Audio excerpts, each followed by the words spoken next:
It's Friday, May 18th, and I'm your host, Paula Hersey. On today's show, we get a sneak peek of the Hyannis Youth and Community Center's rejuvenation. We talk with Hyannis Open Street organizers about all the festivities planned for this Sunday, and come cheer on the Special Olympians at Barnstable High School this weekend. A look at today's weather, more of the same gray skies. Today, highs in the low 60s, though looks like the rain will stay off the peninsula for the day. Weekend looking really, really rainy. Let's start with some news you can use. Centerville Elementary School is closed today after a possible norovirus outbreak. It has sickened over 100 students and a third of the staff. We have consulted with the Massachusetts Department of Public Health, and while not confirmed, we are seeing symptoms consistent with the norovirus. Principal Matthew Schufla said in a phone message to parents Thursday afternoon to notify them of the situation. The school system notified the Massachusetts Department of Public Health as the number of students taking ill began to rise.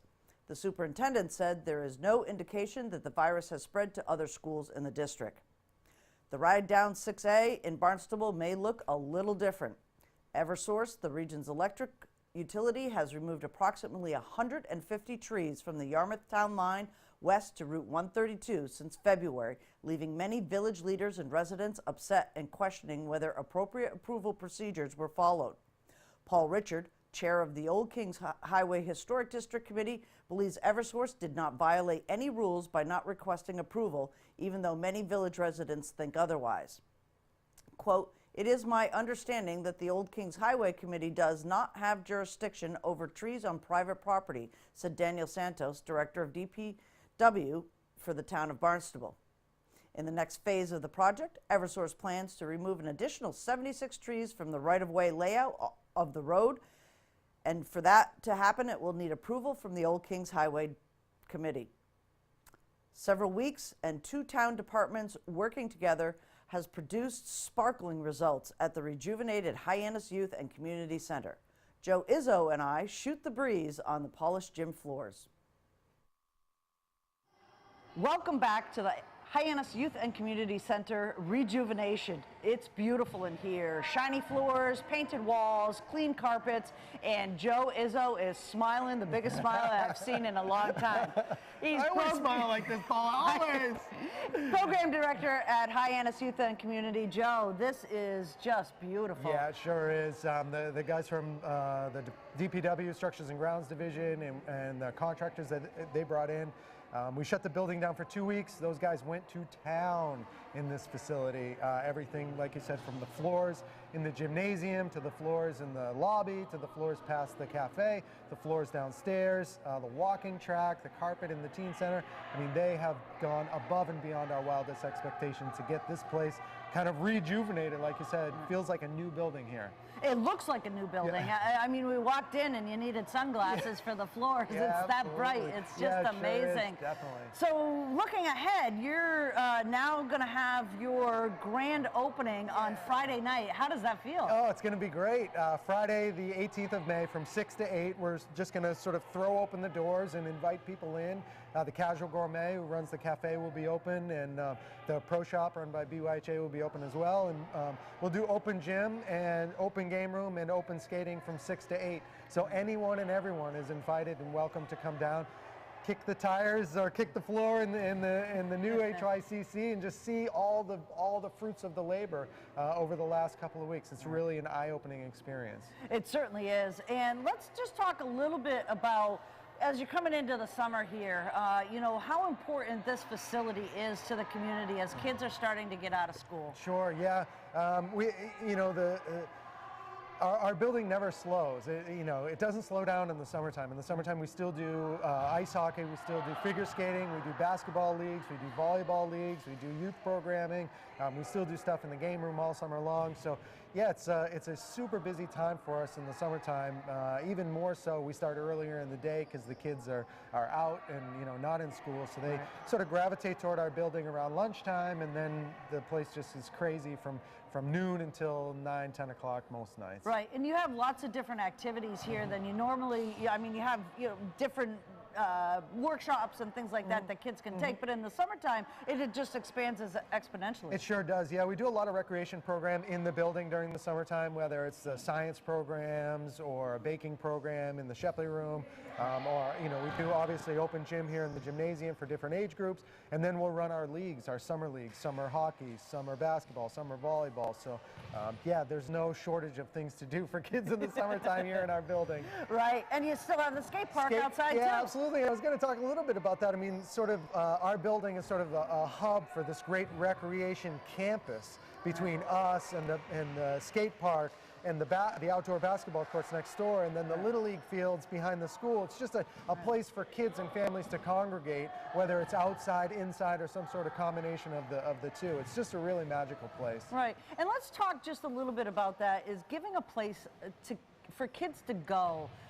How do you measure that? Is that's something that you can say to yourself, if it's just one kid we help get off the streets? Oh my goodness, yeah, definitely. I mean, we like to measure things in smiles here, right? So when the kids come in, whether they're shooting hoops or playing volleyball or playing ping pong or shuffleboard or pool in there, if a kid comes in, a youth comes in and they make a connection, whether it's someone from our staff or another, another participant, another kid who's here, and they make some sort of connection and they have a good time and they smile and say, you know what, this was awesome. This was much better than, hanging out at, down on Main Street or doing something maybe that might not be quite as much fun. So this is just a great place where kids can congregate, kids can come together, they can be safe. We have staff here who can kind of help them and guide them. Hey, maybe we could do this or do that, and so kids aren't really left to their own devices here, which is just awesome. That's fantastic. So their smiles are as shiny as the floor. Yeah, let's hope. Yeah. Thanks, Joe. I really appreciate it. Let's play some hoops. Yeah, let's do it. All right. There it is. Now, let's talk to Jane Walsh and Deb Crow about Hyannis Open Streets. Do you feel like dancing in the streets? Playing in the streets?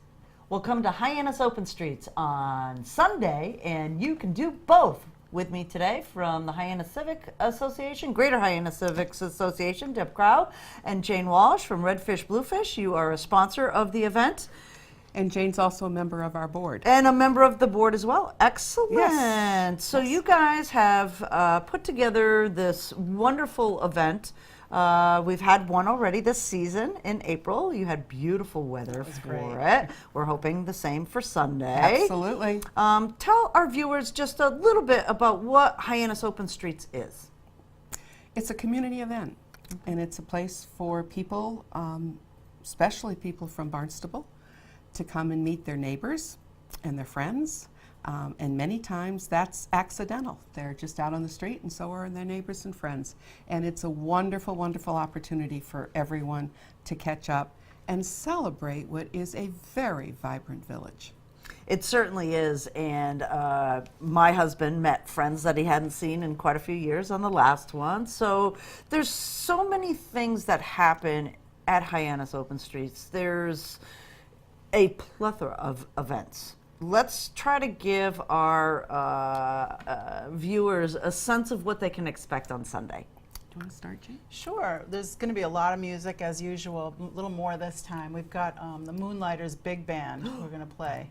Yeah, so they've played one other time, and it's always a big hit, especially with the older generation. So they'll be in front of the JFK Museum. Also, just before they play is a jazz trio with a singer, Doug Ricciardi's band. So they'll be there. So the JFK is going to be music all day. We've got the inflatables, obstacle courses and slides and that kind of thing on the green for the kids. We've got a face painter on a green for the kid. Everything's free. We've got 3 face painters, at least 3. No, we have 4 face painters throughout the street, and all of them are free. So that's great for the kids, and free balloon twister makes the little animals. And then we've got Brendan Princey, who plays guitar and sings. He'll be playing music down in front of the Fresh Catch. And we've got a couple of other acoustic musicians. We've got We have our ukulele band. That's It's right, gonna play. the ukulele We band. have the young kids in the ukulele band. They're going to go from the carousel down to Ben and Jerry's. Okay. And hopefully everyone can catch them because they're absolutely fantastic. Back again this time we have Our Lady on Stilts from the Cape Fit Hoops. She is unbelievable. I saw. Oh, yeah. Is that the one that was? She walked up and down the main Yeah. street all day long On her stilts. on her stilts. Absolutely and, was fantastic. twirling and dancing, and the faces of the little kids. I mean, they just. it was great. It was She's fun. posing for pictures all day. Yeah. It was cool. Excellent. And we are really thrilled for the sponsors for Hyannis Open Streets who make it possible for us to provide this free. Some of our larger sponsors are Cape Build, who's doing the development in the East End. Cape Cod Hospital has joined this year. The bid, as always, is very supportive of it, both with their members and also with their funds. And we also have Renewal by Anderson. Renewal by Anderson, and those are some of our major sponsors. Okay. So the street is closed down. Right. Everybody walks on the sidewalk still, which was hilarious. It was really funny. But how much of the street is closed? It's actually half a mile exactly from Barnstable Road to C Street. And there are a lot of kids learning how to ride bicycles, and there are a lot of kids on skateboards, adults too, on skateboards, and a lot of bicycles and roller skates. So although people are walking on the sidewalk, there's still people riding and playing in the street, yeah. You keep catching yourself. You're I on the know. sidewalk going, I can walk in the street. The challenge is that because of the one-way structure and all of that, we still do need to leave a median open for the emergency vehicles. But we get our own emergency vehicles that come down, the old antique truck. That's right. And I fire truck. believe the new $1 million Ladder one truck. is going to Yeah. be there also. Yeah. And that's great for the kids because the kids can actually climb on, ring the bells, etc. So it's another great thing. Right, and there's tons of restaurants that all have open seating now Right. out there, so you can stop and get a bite to eat, and all your merchants are open too, right? That's right, yeah. So there's a chance to meet some of those folks that make Main Street go. And also to see what they offer. Right. You know, there's a lot of wonderful, wonderful merchandise on Main Street, and it's a chance to just kind of check it out. So what's your favorite part? I like the kids zone. You get the kids zone. I yeah. like the kids zone. I think it's so good for the parents to know that they can bring their kids, stay with them please, but bring their kids and you know, you don't have a kid tugging on you, can I ride the blow up again? Right. And you know, it would, in other places it's another piece of money, and Right. so they can just come and play on all three of them that we have, and that's pretty special.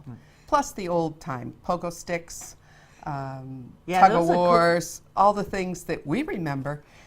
That would be great. It's great for all the kids. Great. How about you, Jane? I saw you riding up on this like amazing bike trolley Yeah. all day long last time. So that's fun. We have a 6-seater bicycle that we pedal around, and I give people rides on that. That's a blast. And then I love the music. There's so much great music here on the Cape, local music, and fewer and fewer places for them to play out. So I love listening to the music and having a little dance here and there.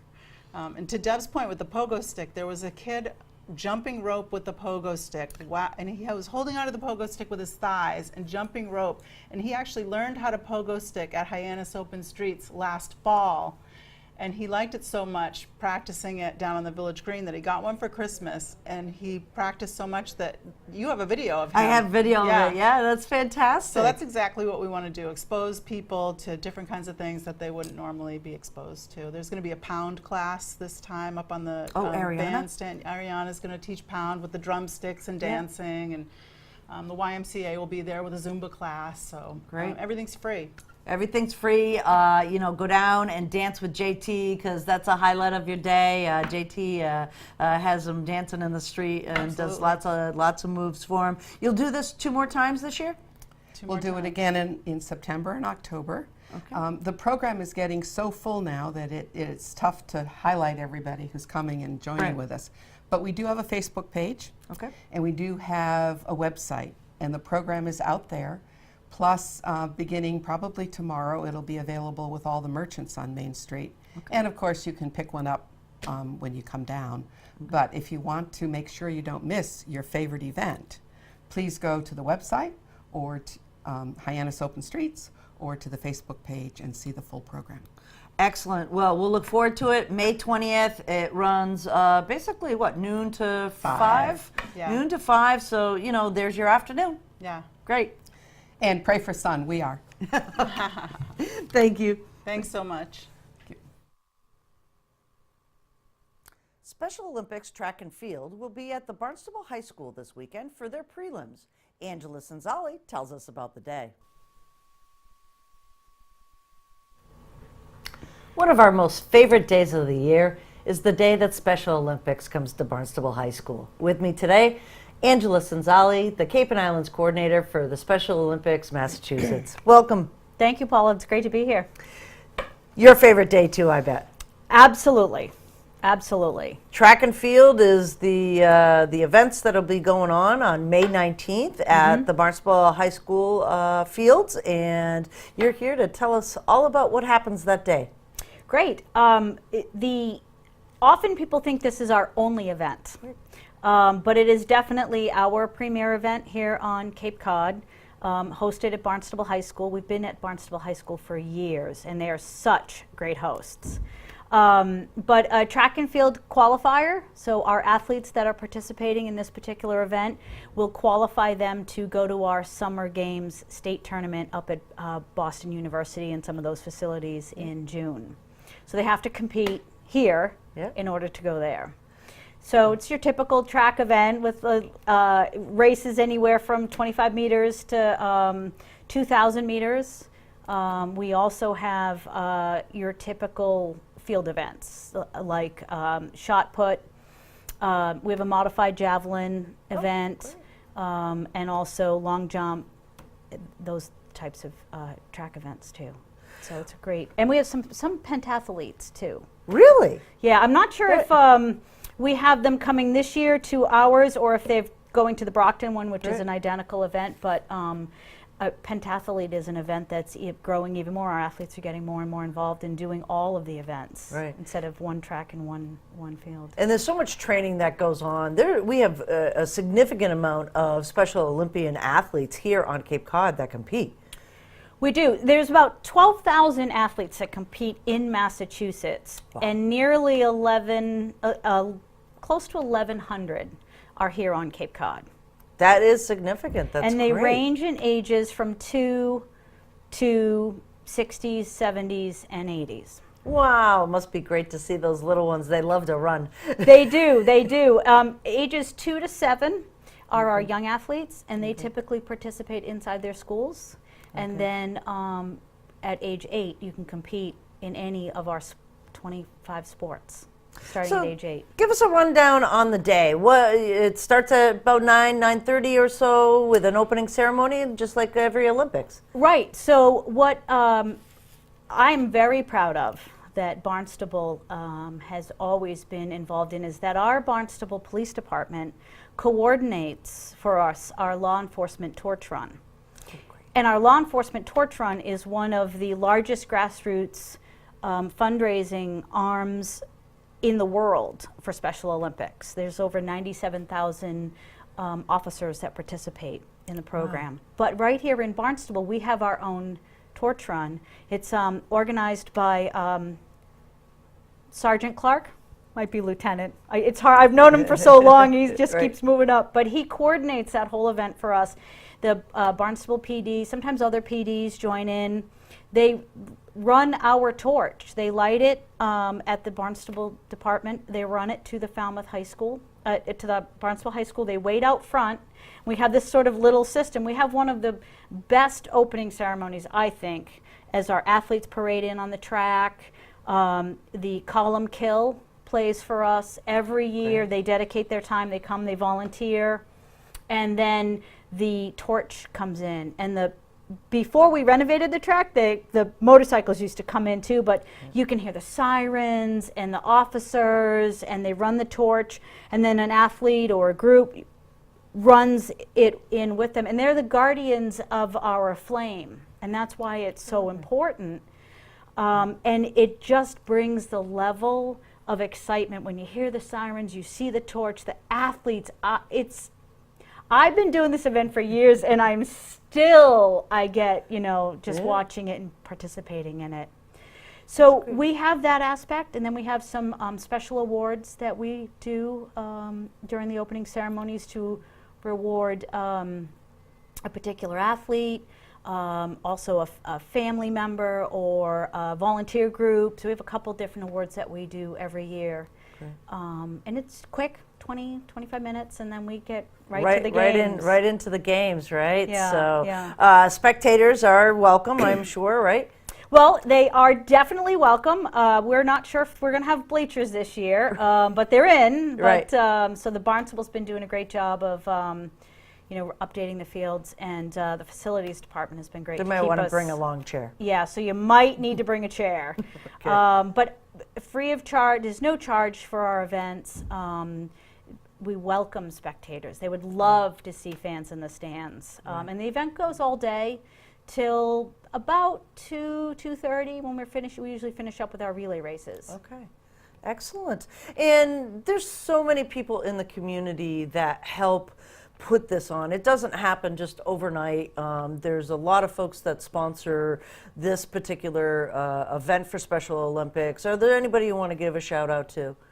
Well, thank you for mentioning that, because we have a very, very small staff throughout the state. So we are driven and organized by our volunteers. And some of them I will see once or twice a year because they put it in their calendars and they come to these events.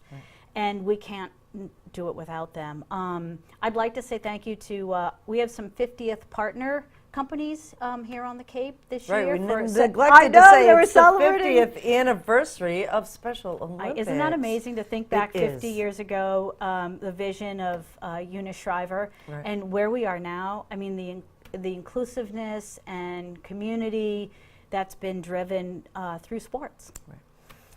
So the Davenport Companies is one of our 50th partners. They partnered up with us through the Seaside Le Mans. Last year we were a recipient. And through their event and their generosity, we were able to get off the ground several MIAA sports programs here on the Cape. We have 93, That's so exciting. 93 high schools participating Right. as MIAA sanctioned track and field unified sport. Wow. Under the MIAA rules, but we didn't have any on Cape Cod. And I've been working for years. But there's a financial leap, there's that kind of thing. And so with the help of the Davenport monies, we partnered up and we were able to get off the ground 4 schools right here on the Cape. Their track meets are happening, this kind of week, this week, last week, and it's just amazing for their support. So I want to say thank you to them. And also say thank you to E.J. Jacksteimer, Builder, and Jacksteimer Landscaping.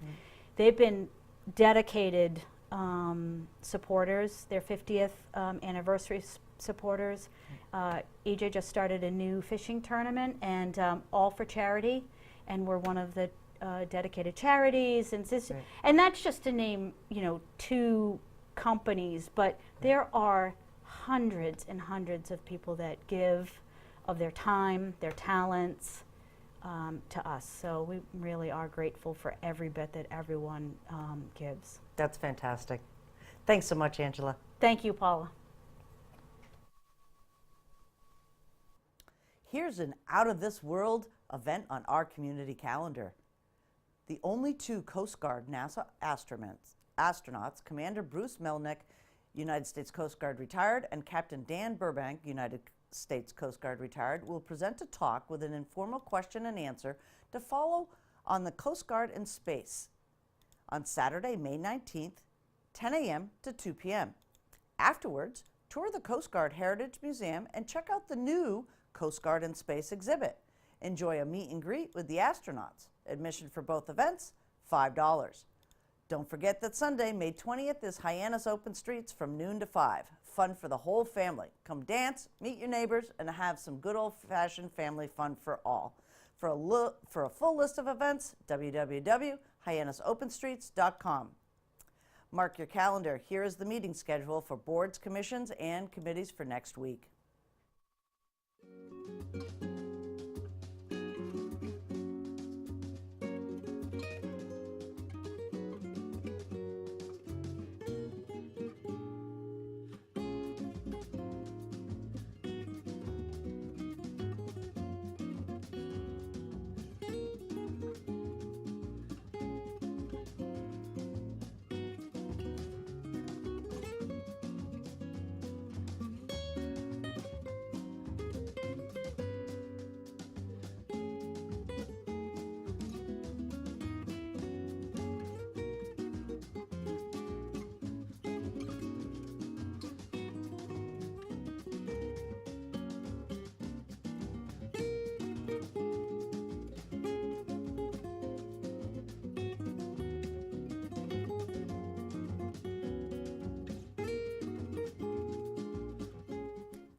I'm Paula Hersey, and thank you for watching Barnstable Today.